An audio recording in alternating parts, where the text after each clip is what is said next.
Hello, everybody, and welcome into another episode of the Couch GMs podcast. I'm your host, George Kerth, here along with the two other first-round draft picks in the Kutztown University Intramural Flag Football League. Tyler Snyder. Hey. And Cody Roadcap. What is up, everyone? Welcome into another episode of the Couch GMs podcast. As George mentioned, we all used to play flag football. We weren't very good.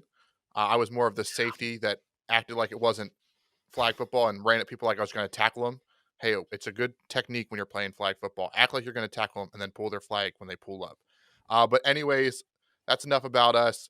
The Couch GMs is just about having fun, talking football, and we're getting ready to head into draft season, which is one of my favorite times of the year. Absolutely, Cody. But before we get into draft season, we do need to talk a little bit about some of the free agent signings that happened this past week. Obviously, if you guys listened to our last podcast, you heard some of the big names that are already off the board. But there were a few more since our last podcast, so we're going to highlight some of the good ones that were signed this week. And if you follow our social medias, we've been keeping you up to date with all those names before our last episode and even since. And there's still some out there, so we'll keep keeping you updated every single day. We're on Facebook, Twitter, and Instagram at the Couch GMs. So, as Tyler said, why don't we jump right in with some NFL news and free agents that have been signed since our last episode. I know there's some that you guys want to talk about, so I'm just going to open the floor. We're going to throw the whole strategy out the window and just go for it like we did last week. So talk to me. Who's somebody you like the fit of where they went?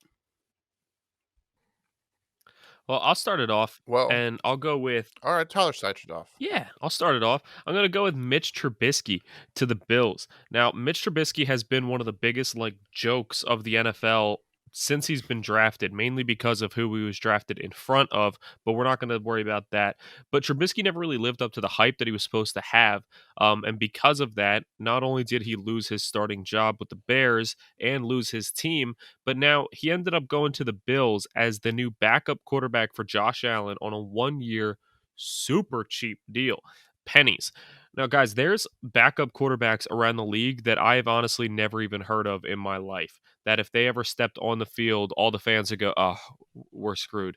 And those guys are making more than Mitch Trubisky. Now, you have a guy who has, experience playing in some big games. He may not be the flashiest quarterback. He might not be the most talented, but he is still a, more than capable backup that went to a team that's trying to make a strong playoff push that, he signed for nothing. If Josh Allen goes down and they're able to bring in Mitch Trubisky, with no cap hit and have him play, I feel confident that they can still make a deep playoff run with him. I think it was a genius move by the organization. I'm really surprised no other team jumped on it.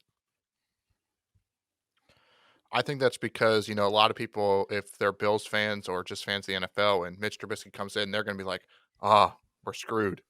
So maybe he did get the contract he was worth. We talked about it all last year, how it was a little disheartening how he was winning games and then he was still benched, but there was a reason for that. But some names I want to talk about in the running back market, which kind of has exploded to some degree since we last talked. There's just been a lot of signings, not too many big contracts. But the biggest contract since our last show was Kenyon Drake to the Raiders. Then I also want to talk on Philip Lindsay to the Texans and just these teams that are going full in on running back by committees. And if you're in a dynasty league, you're probably super excited for Josh Jacobs. Well, Kenyon Drake's there, and he's going to split some carries, steal some carries, and who knows with Gruden, Kenyon Drake might be the starter. And then Philip Lindsay, it's like a four-headed running back room with, David Johnson, Mark Ingram, Dontre Hillard, and now Philip Lindsay down in Houston. These running backs are signing for pretty cheap contracts, but they are definitely muddying the waters for the upcoming fantasy season. Two running backs, though, that might not end up in committees that had some signings. Mike Davis went to the Falcons. We've all been talking about how much we love Mike Davis, and we talked about there's no one else really impressive down there in Atlanta right now. So there's a chance he could be at least fairly workhorse back down there unless they decide to go someone in the draft. And Chris Carson going back to Seattle. they've been trying to replace Chris Carson for years. And I think at this point now, I'm starting to become numb to the fact that they're trying to do it, because every time they try to, he goes out there and gets how enough carries and touches, whatever, throughout a game anyway to be fantasy relevant. So I wouldn't be shocked if there's more rumors that they're trying to replace him, but they gave him a decent amount of money. He actually ended up with a contract in average per year similar to what Aaron Jones got. So they're putting some kind of faith in him. I think he's going to get a bulk of their carries. He might be someone that could help us in fantasy with this whole running back by committee thing. Yeah, guys, and I'm actually less interested in the running backs that were signed and more interested in the running backs that weren't signed. Guys like James Conner and Todd Gurley. We talked about it on our last podcast that there is, the running back position is so easily replaceable almost that there's no reason paying big money for one of these top guys when you can get somebody else for, less money. So I'm really surprised that guys like James Conner and um, yeah, Todd Gurley were not signed yet, although there is the issues with Todd Gurley's knee. But guys, I want to go on to the wide receivers. Now, I like the Curtis Samuel signing, and I kind of like the Will Fuller to the Dolphins signing. It's interesting, but honestly, all around these wide receiver signings that we had last week, I'm not thrilled with. Yes, I did just say I like the Will Fuller to the Dolphins signing because I like the fact that they're trying to give Tua some weapons if he is their franchise guy. At the same time, I don't know if he really has the arm to be utilizing Will Fuller to the extent that he's supposed to be utilized at. And the other guys, T.Y. Hilton, I think he needed a change of scenery. He clearly wasn't meant for the Colts anymore. I feel like over the last 2 years, we've seen a huge fall off. Juju back to the Steelers. Talk about a guy who needs to change his scenery. I think he could have gone anywhere else and succeeded. But the biggest one, the biggest signing of maybe all free agency is Kenny Galladay, and he goes to the Giants. The reason I don't like this is because Kenny Galladay is such a talented receiver. Yes, he had some injury issues, but he's got the size, the speed, the hands. He's a guy that I love watching play. And it's like Calvin Johnson 2.0. I never feel like Calvin Johnson had that top level quarterback to really help him exceed to the level he could have. He always had mid level guys. So now you have Kenny Galladay on the Giants with Daniel Jones.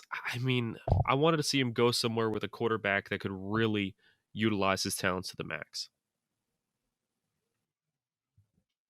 I hear what you're saying. I think it's a little crazy to say, Calvin Johnson 2.0. I'm not going to give Kenny Galladay that credit. I'm not saying you met him as talent wise, but No, he's not as definitely good want to as clear the air on that one. Calvin Johnson. It's more so the fact of I see the career path going in the same direction is what I was saying. But I've been back and forth on this one as well. Like, is that the best spot for him? Obviously, it was because he got the most money, and that's always what their goal is to get paid while they're still in the league. But maybe I'm starting to come around on Daniel Jones. Maybe it's because we haven't had football for a while.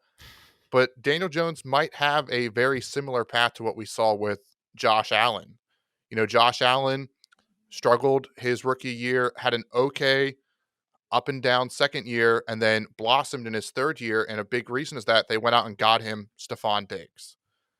Now, the Giants, same thing. It'll be Daniel Jones's third year. They went out and got him an elite wide receiver in Kenny Galladay. They still do have other pieces around him in Sterling Shepard and Darius Slayton, plus Evan Ingram and Saquon Barkley. If he can stay healthy, he's one of the best running backs in the league. This team is trying to put pieces around him, and the Giants are also making moves on defense as well. This team could be a breakout surprise team coming up this season, in my opinion. Giants also went out and got Kyle Rudolph after the saga that was they didn't think he was going to sign him after all because he has some kind of foot issue, and there was some issue in the contract with, I don't know if it was paying for a surgery or like giving him the ability to get surgery. I have no idea what it was, but he did finally officially sign on Wednesday to the Giants. There's even another weapon, even though Kyle Rudolph seems to be more of the blocking tight end these days. So you're right, they are trying to put a lot of weapons around him, but he's still Danny Pennies. Like, I almost feel like you putting Daniel Jones and Josh Allen in the same sentence is a hit on Josh Allen. And I don't know if it's because I have no faith in Daniel Jones or what, but I can see what you're coming from, but I don't think it's the same situation. The Giants also went out and got Adoree Jackson, which I've gotten to watch closely since he was on the Titans his whole career, but Guys, they overpaid like crazy for him. I mean, the Titans released him because they said he's not worth $10 million a year. That's too much money for him. So he goes to the Giants and gets 16. I have seen some former NFL players that have been tweeting like crazy saying, I need to know who Adoree Jackson's agent is, and I need to sign him right now because that is crazy. This guy is a magician. Um, do I think Adoree Jackson will be able to fit in that system and play some decent defense? Yes, I think he'll be all right. I think he'll, with the right coaching, he should be able to bounce back from his issues he had in Tennessee. He should be a fine corner. Not worth $16 million a year, though. But Cody, I do agree with you. I would actually say it's way too early to make these predictions. But right now, my favorite to win the NFC East is definitely the Giants. Yeah, George, I know you don't like it, just like you didn't like that Joe Flacco signing, which you definitely Huh. uh, breezed over pretty quickly. Um, but yeah, see the parallels. I'm not saying they're on the same path. I'm not saying Daniel Jones is going to be an MVP front runner in 2021, but there is definitely some similarities with that third year leap that players are known to make, and then also it does put pressure on Daniel Jones that their team is doing everything around him for him to succeed. That if he doesn't this year, his time in New York is gone. And then one other guy I do want to talk about is Ndamukong Suh going back to the Buccaneers. The Buccaneers are pretty much bringing that whole Super Bowl team back. They haven't really lost anybody. They're probably going to lose Leonard Fournette. That's another running back out there. But hey, maybe they'll get him back on a super cheap deal. But that defense, that was the reason they won the Super Bowl, looks to be back together and on their way for a back-to-back title run. I hear what you're saying. They're bringing back the pieces that won them the Super Bowl, so they could be just as scary. But I don't know. Correct me if I'm wrong here, guys, but I feel like I've seen this story before. A team that has won the Super Bowl and then was so linked to their players that helped them get there. They weren't willing to move on from them, and it ended up tanking them. I don't know, George. Maybe you could help me out here. The Eagles went out and got Anthony Harris this week, so I mean, they're starting to move on to some new players now, finally. I mean, it's a Well, little different also, because the Bucks players are younger, so it's not like they're holding on to these old guys, and they're not holding on to a miracle team. They're holding on to a solid team. But at the same time, like I said, I've seen this story before. I just hope it doesn't come back to bite them in the butt. I do, because yeah, as Tom long as Brady's on Tom that team. Brady's there, I was going to say, as long as Tom Brady's there, they're going to be competitive. As much as everyone wants to hate the guy, he's good at what he does, and the Bucks are probably the favorites in that division. Again, still too early. We'll break all that down as we get closer to the season. But with Drew Brees retiring, they're probably the clear favorites in that division as well. Uh, like George mentioned, though, there is plenty of opportunities of franchise or not franchise tags. We've already passed that, but of free agents signing, and we're posting daily at the end of the day of all the news and notes. So make sure you're subscribed or following us on any of the social platforms to stay up to date with those. One guy that hasn't signed, though, is Jadeveon Clowney, former Texan, Seahawk, Titan. And he is visiting the Cleveland Browns on Thursday or on Wednesday, the day we're recording this. I feel like he's going to land there. I feel like that makes the most sense. They've been the team that's been like looking for a pass rusher. Seems like a guy 1 year prove it deal who maybe go through training camp this year and then bounce back next year. What are your guys' thoughts on the fits and possible destination of Cleveland and Jadeveon Clowney? I mean, the Browns seem to be courting Clowney last offseason too, so I feel like there's already a start of a connection there. And the Browns are close, and it makes sense for them to go out there and get a pass rusher, which you said was their need, and hope that it puts them over the top to make that deep playoff run this year. So I think it makes sense. They seem to have the cap space as well. I think they were one of the teams that were kind of closer, but they didn't make that many big signings this offseason, so this would be their splash move. Yeah, the issue has never been talent. The issue has always been effort and consistency. So if Clowney can put in the effort on every play instead of half the plays, we'll see the type of talent that we've seen in the past, and I think he'll be just fine. He could earn himself a good, expensive long-term deal after this season. Yeah, and I think pairing him with a guy like Myles Garrett, not making him the number one pass rusher, but a guy that can continually rush the quarterback as number two will definitely benefit him. And we've already seen the Browns make two signings in the secondary, so they just need to shore up that pass rush. And that's another team that is looking to compete for a Super Bowl in the AFC in 2021. But speaking of Cleveland, we did get some good news this week as well that the NFL is planning to have the draft back in person. It will be in Cleveland this year. Roger Goodell will be back on the stage, and we all know what that means. The boos are back. Guys, there was a lot of people that loved the at-home draft style from last year. Are you excited that it's back in person? Or are you going to miss Roger Goodell's basement pick announcements? George is shaking his head no. No. Not at all. Bring back the I booze. think while it was fun last year, I think I miss the booze even more. Like there's something about you've been without football for a while. All you've had is the free agency talk and blah blah blah, and you see Roger Goodell come out on stage and you hear the sea of booze, and it's like it feels like football. Like I think that's what I missed the most out of last year, and I think it also doesn't help that we were in a very weird time soon after COVID hit and everyone was in quarantine. But still, I think it's gonna be nice to have some kind of normalcy back in our NFL season. Yeah, I'll say that I think they did a very good job of making the best of the situation. I think it was definitely very fun for the situation that we were in. I mean, you got to think at the time that we had the NFL draft last year, we were all, almost depressed just being in our house all the time, not able to go out, not able to do anything, not able to see any people. So just to have, you know, football come on our screen and watch a draft, it felt great. But now, if you put that into times where, we're able to go out more, we're able to see more people, we're trying to get back to normal, it's not going to live up to the same level. I agree with George. There's something different about being there or, seeing the crowd, hearing the crowd. That's what I miss most about football in general is just hearing the roar of the crowd when a big play happens. It's a whole different type of energy, motivates teams different, motivates fans different. And I feel like the NFL draft is no different. I need those boos back in my life. I'm looking forward to an in-person draft. Yes, and we can't wait for maybe the Steeler or the Raven that comes and roasts the Browns when one of the former player announced the picks. Those are always some key moments. But guys, speaking of the draft, uh, it's draft season, and we're gonna join in on the fun, and we are gonna start our new mini series, weekly series, all the way up until the draft. It'll be the Couch GMs official mock draft. Today we're gonna do picks 1 through 5. Some quick rules. I don't know if they're rules, but some guidelines to the draft is it will be the official Couch GMs draft, but each one of us will alternate on who gets the final say for the pick. There can be a little bit of debate before your time is up on the clock.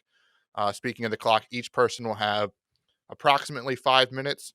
Some teams might not need all five, like the Jacksonville Jaguars, even though they'll probably take all five or all 15 on actual draft day because that's how it works. Uh, Unfortunately, we're not doing any trades just to keep things less complicated. And most importantly, we need to hear your guys' feedback on your team's picks, who we pick for your team, thoughts. If you hate it, hey, at this moment, we're the commissioner announcing the picks. Feel free to boo us on social media. Be like, our team will never do that. But with all that said, I guess it's time to say, Tyler, as the couch GM of the Jacksonville Jaguars, you are on the clock. All right, guys, I am on the clock with the Jacksonville Jaguars for the first overall pick. Some of their key offseason additions, they did go out and get cornerback Shaquille Griffin, which I think was a great move. Wide receiver Marvin Jones, he's an older vet, but he knows what he's doing. He'll be able to slot in there just fine. I think he'll replace the loss of Keelan Cole just fine. They also got Malcolm Brown, Roy Robertson Harris. They are definitely making the moves. They are trying to go out there and get things done. I do think that they could use maybe another receiver. I think that'd be great for them. Um, and, they did go out and get a tight end, but nobody big. I think that they could really use a key addition tight end. I think that would be one of the best moves that they'd be able to make, especially if they were able to get a young quarterback, which I think hints at my pick a little bit here. Gardner Minshew's going to be the guy. No, I'm just kidding. It's going to be Trevor Lawrence as the first overall pick for the Jacksonville Jaguars. Not much else to say, guys. He is just a phenomenal quarterback. I think he is a generational talent. He's going to come in, and I think it's going to be a lot like we saw from Joe Burrow last year before the injury. He's going to come in, and even on a bad team, you're going to just be watching him and saying, wow, I'm impressed with how quickly he's adapting. That's the new age with the NFL. I mean, Justin Herbert, Joe Burrow, we've seen guys like that step in and succeed right away. I think it's going to be the same thing with Trevor Lawrence. That's the first pick. I think if this pick doesn't happen on draft night, there's going to be a million Couch GMs out there just screaming at the Jacksonville Jaguars. So pretty slam dunk pick right there. I feel like it's one of those picks that if it doesn't happen, the person that bet like a dollar on the field against Trevor Lawrence will like walk away with bucks. Like I feel like that's how certain we are that it will happen to Trevor Lawrence. So Snyder, you did get an easy one. So everyone's saying the draft starts at 2. I will be playing the couch. You know what? Hang on. I'm going to turn my video off, turn it back on, and see if it unfreezes. Nope. Nope. Oh, we're keeping that in the podcast. Yeah, we are. I don't care. Okay, so it does look like we're having a little bit of technical difficulty, so you can enjoy watching me on this frozen frame. And maybe it's not frozen for you. That would actually be ideal. But as I was getting to, I am the number 2 pick, the Couch GM picking for the Jets. This is when the draft starts, guys. The drafts have been the Jets have been pretty active this free agency, getting some of my favorite signings like Carl Lawson. They added Corey Davis, which I think takes them out of the receiver, but that wasn't really an option for me as well. And I'm torn between 2 positions here. If you've listened to the show in the past, you know I am a big stay with Sam Darnold. Now, this draft is supposed to be what we would do. And if it was what I would do, if I'm the Jets, I am trading out of this pick at all costs. But we can't, unfortunately, do trades. So if the Jets end up picking at 2, I think the guy they were going to go with, and then the guy I would go with if I stay at the spot would be quarterback Zach Wilson. Now, some may argue, is he actually even better than Sam Darnold? It's up in the air. I will say the draft scouts love Zach Wilson. He's getting a list of players that are compared to, or he's getting compared to NFL players like a better version of Drew Lock. And you're like, oh, okay. Well, how about Baker Mayfield? Then there's out there people like he's the next Russell Wilson. Oh, I've heard, he's the closest thing to Patrick Mahomes. He can throw it off his back foot as well as Aaron Rodgers. Like these are high praises from draft scouts for a guy that's young. Now he did struggle a little bit playing at a small school. He was only 2-4 against top 25 talent. But again, he played at a small school at BYU. How much is that him compared to how much the team talent around him? Because at the end of the day, the NFL and football is a team game. He's going to thrive doing some RPO stuff. He has a fantastic deep ball. He can throw from any platform. If the Jets don't trade Sam Darnold, which we're not doing in this draft, so I'm going to stick with it, and the Jets will take Zach Wilson, quarterback, BYU at number 2. Very interesting. I mean, I was almost thinking you're going to see a number 2 pick wide receiver there, but like I mean, if you think Corey Davis is that guy, that's definitely the right pick for you.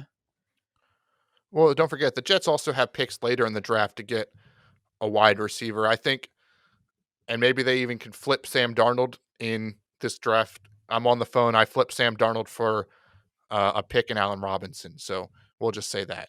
But yeah, it makes a great point. A wide receiver wasn't on my top 2. I was looking at offensive line help to bolster the protection around him, but they are going to roll with Sam Darnold. They are going to need some pass catchers, maybe not just a wide receiver. There's another position that would be a shock at number 2, but he was on my radar as well. A lot of pieces needed in the Jets. That's why if you're going to take a quarterback and just go full rebuild, now's the time to do it. Makes sense. So that'll move us on to pick 3 in the draft, and that would be me on the clock as the Miami Dolphins. Dolphins were also a team making a little Boo! bit. Sorry. Dolphins were also a team making a couple of moves here in the offseason. Some of their key additions would be quarterback Jacoby Brissett, who replaced Ryan Fitzpatrick, who's now out of there. Will Fuller at wide receiver. The running back Malcolm Brown, since we talked about defensive tackle Malcolm Brown already. And cornerback Justin Coleman. On top of Fitzpatrick, they also lost Shaq Lawson, the edge rusher, and Kyle Van Noy, the linebacker, was released. So wide receiver is still a position in need here for them. And I've been on the fence about this pick for a while here. So last year they had 2 first-round picks. They took Tua at pick 5, and they took an offensive tackle at pick 18. They also turned around and took another offensive tackle in the second round. So I'm between the wide receiver position or again with them taking an offensive tackle. And especially this high in the draft, I personally think you have to take best available or trade out. So since we're not going to say they're going to trade out because they don't need the quarterback at pick 3, I think they're going to go offensive tackle and they're going to take Penny Swell from Oregon. So this guy is by far the best offensive lineman in the draft. He is considered a vocal game day leader for Oregon, which is always good for a team that has a young starting quarterback, even though you might say, oh, well, offensive tackle might not be their best need. If you take one of those two from last year and bookend it on the other side with Sewell, I think you're looking very good. And there's very few weaknesses on him. They say that he needs to work on sinking his hands and feet and pass protection, but this guy has done nothing but perform in Oregon. And if you're going to get a game day leader on your team as well, I think that's the best way to go at pick 3. We'll just see if they take that pick or move out on the actual draft day. I do like that you went best available, not based on team needs, because I think you should be besting or drafting best available, or at least best available that maximizes a need or makes your team the most better, Wow. whatever. best. We all know I can't speak. That's a part of being on the ride of the Couch GMs podcast. So I like that you went best player available, but I'm shocked. Like this is, I can't see Penny's going to Miami. I can't see it. Maybe I'm wrong. Maybe I'm completely off topic. Maybe because I fought for him so hard at the Jets that I thought maybe he won't even be there. I know off air we were talking how you thought I was going to go with him to the New York Jets, Yes. leaving you a receiver at 3. So I do like the pick. It will be interesting because they invested so heavily last year, but maybe their second round guy can, which I can't remember his name off the top of my head, maybe he can move inside to guard and just bolster that offensive line, give Tua the time he needs. They added Will Fuller. So again, wide receiver is not the biggest need. They have Fuller, they have Devontae Parker, they have Mike Gesicki. This team has pieces. So Preston if you can Williams. get a franchise left tackle, makes a lot of sense. So might be a surprise to some, but I'm going to say kudos to you, George. That was a good pick. To best available. I mean, that's what every team should be doing, I think. I'm not going to do that. And I'm now on the clock with the Atlanta Falcons. So as far as their key additions, there's not many. Honestly, nobody really noteworthy. The Falcons are in a position where they don't have a lot of money to be spending on free agents. They're in a tough position. So it's going to hamper a lot of teams. As far as their key losses, they did lose center Alex Mack, safety Keanu Neal, which are some big losses. Now, if it was me drafting for the Falcons, I would probably take an edge rusher. But at the same time, I'm trying to think of what the Falcons would actually do as well as what I would do. And in my opinion, they just brought in Arthur Smith. He is a new offensive minded head coach. So, offensive minded head coach is not going to want to take over a team, stick with old offensive players, and try to build up a defense. Offensive minded head coach, I believe, is going to want to come in and shape up that offense to be how he likes it, the way he likes it, so that he can build for the future. And I might be one of the only guys defending this guy left in the world, but I really, really like Matt Ryan. I still think he's a good quarterback, but I think he's on the way out. I do not think he is your future. So I'm going to go out and say I would have taken Zach Wilson here, but Cody already drafted him. So by our rules, I am not allowed to take him for the Atlanta Falcons. So I am actually going to go out and draft Justin Fields, the quarterback from Ohio State, to the Atlanta Falcons. I think that he is a Good young quarterback. I think he has the potential to be great. The only thing negative about him, I personally would say, is I don't think he's ready to start right out of the draft. I think he needs to sit a year and learn.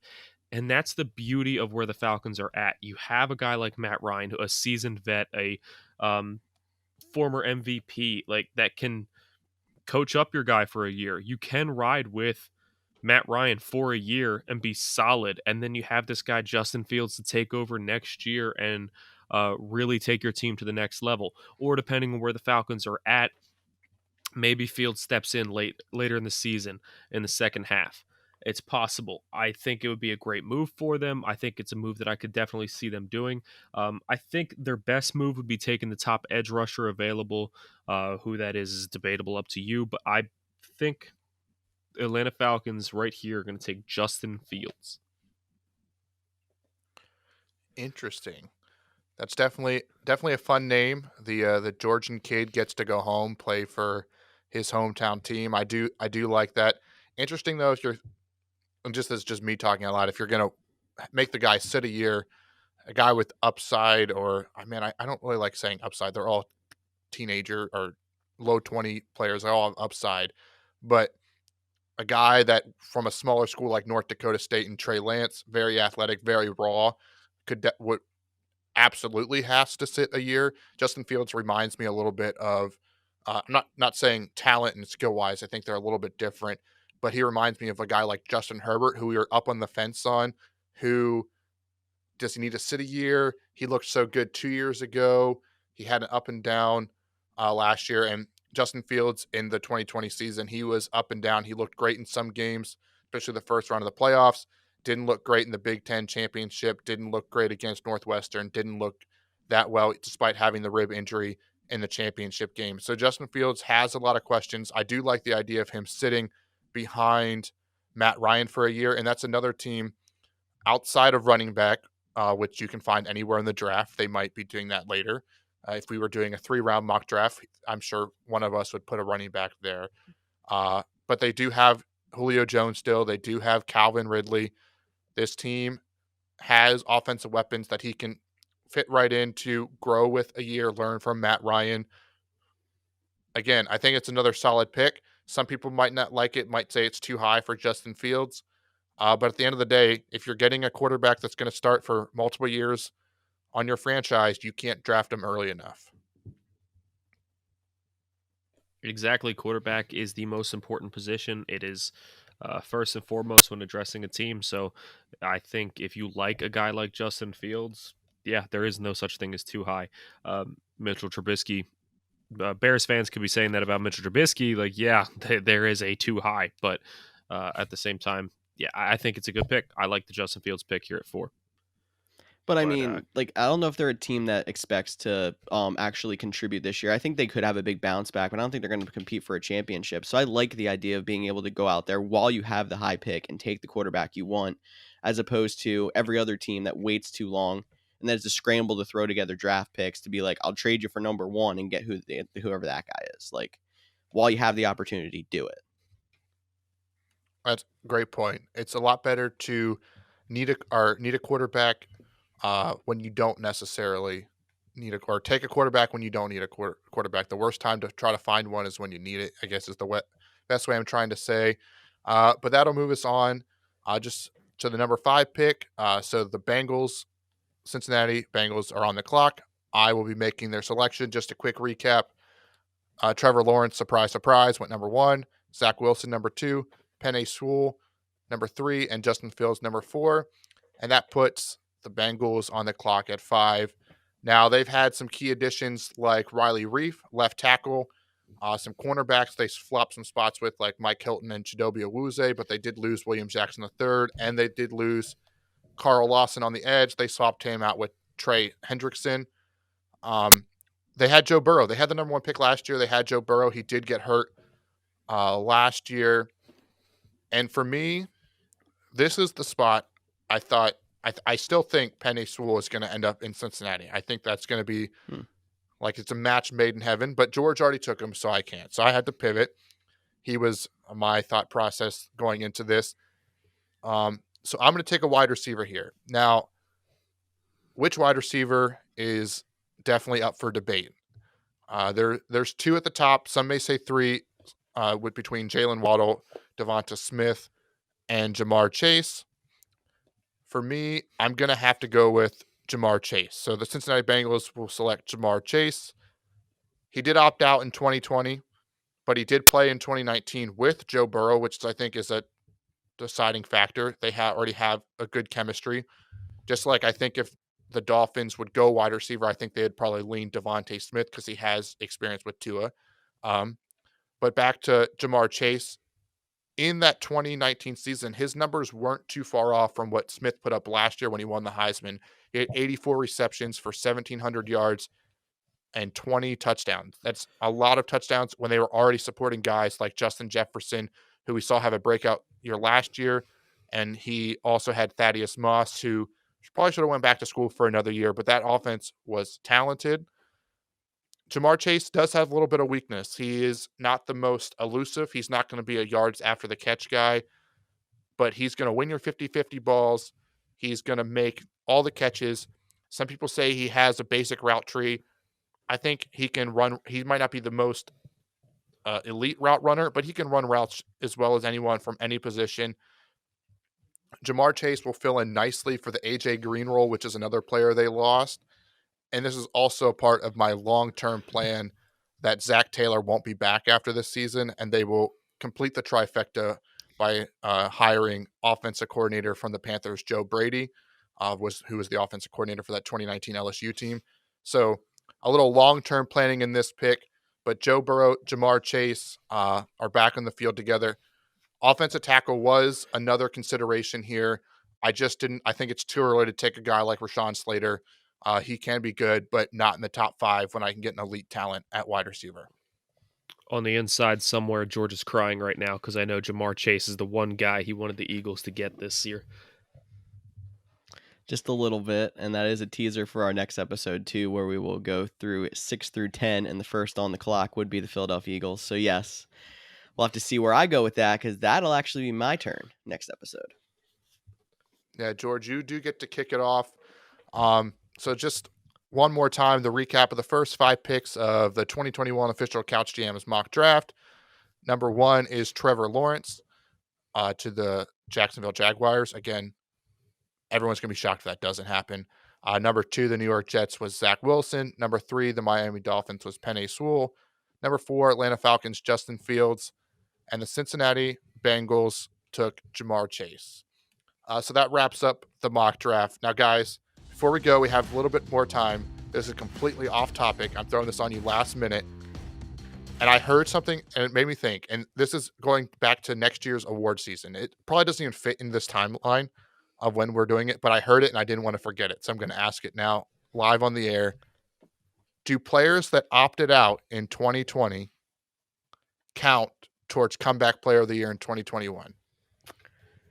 No. No, I don't think they deserve to. I believe comeback player of the year should be somebody, who had a big downfall, downswing, somebody who had a big injury, someone who overcame, poor play and a poor team. We've seen, Ryan Tannehill won it because with the Dolphins, he was basically an outcast. They thought his career was about over, and he came back and led the Titans to a deep playoff run. We've seen Alex Smith get it because he had a horrific injury, and I mean, that guy's comeback player of the century for the injury and all the hurdles that he had to overcome. I believe just because you opted out for a COVID season does not make you eligible for comeback player of the year. To me, I think if it's I understand opting out. There's nothing wrong with it. With COVID going on, it's understandable. You got to think about the safety of your family, safety of your friends. But I think it's on the same level of if a player opted out of his contract or held out an entire season, like Le'Veon Bell. Did he deserve to win comeback player of the year after holding out for an entire season with the Pittsburgh Steelers? If he would have went to the Jets and became, one of the top running backs in the league, did he deserve comeback player of the year? I personally don't believe so because it was his choice not to play. He didn't have to overcome anything. These guys aren't overcoming anything. It's just they're back. I agree. I mean, because it was their choice and there wasn't anything that forced them out, or there wasn't just a downward spiral in play, I don't think they should be eligible for comeback player of the year as well. Even though I think there are some guys who opted out for good enough reasons that like maybe they could deserve it in the moral sense. I don't think that they should actually get it. Like the two that are coming to my head is I believe the name's Duvernay Tardif. He's a lineman for the Kansas City Chiefs. He's Canadian, since we're mentioning that a lot in these last few episodes. He was actually working as a nurse in the front lines to help fight COVID. And Marquise Goodwin, who is a caregiver for his sister, his little sister, who is, I believe, on the autism spectrum. He didn't want to get his family sick. So like there's good reasons why these players opted out, I'm sure, but I don't think that should make them eligible for comeback player of the year. Yeah, I get what you guys are saying. It's tough because it's like you can't. It's either they're all or nothing. Uh, but and I guess it'd be too hard to judge on what their reasons were. You shouldn't be able to take that, right. So maybe they just don't qualify. And there's probably not even a guy that opted out that I can think of off the top of my head that will have the season to warrant comeback player of the year. But it was an interesting thing I saw on Twitter, and I wanted to get your guys' opinion. I probably should have saved it for our awards prediction show, If we're but we being all know I honest, would have forgot. right now, I don't think there's a chance of anybody winning comeback player of the year except Joe Burrow and Dak Prescott. I'm telling you right now, it's going to be one of those two guys winning comeback player of the year next year. Yeah, it'll probably be Dak Prescott. Mm-hmm. Most likely. But That's a great point. But Burrow Well, has that potential as well. Yep, I can see that one as well, but we'll save our predictions, our award predictions, for much closer to the NFL kickoff. It's a relatively short episode compared to our previous few, but we hoped you enjoyed it. Like I said, the draft is going to continue all the way up and through April until it's draft night. So stick along with us. Make sure you're following us on social media. But as always, thanks for listening to this edition of the Couch GMs podcast. And hey, if you're just listening and not watching my frozen face on YouTube, hit subscribe, leave a 5-star review. We like to read them. If it's a good one, we'll read it on air. And if you are watching on YouTube, hit the like button, hit the bell to get notified when we post new videos. And anybody listening out there, we'd love for you to get involved. There's plenty of ways to get involved. You can tell us, who you think should be drafted in the first 5 picks, what free agent signings you liked and didn't like, which guys are still out there that you want your team to sign. Or you could just take a screenshot of Cody's frozen face on YouTube right now and make a fantastic Couch GMs meme and send it to us. And I promise you, we'll put it on our social. Maybe even the best meme will get some kind of a prize or a shout out on our podcast. Who knows? We'll see where it goes. But either way, this podcast is way more fun for us and especially more fun for you when you get involved. So please do. And thank you one more time for listening to the Couch GMs podcast. We're looking forward to your memes and captions on that photo. For Tyler Snyder and Frozen Cody Roadcap, I'm George Kerth, and we will see you all next week. Boom!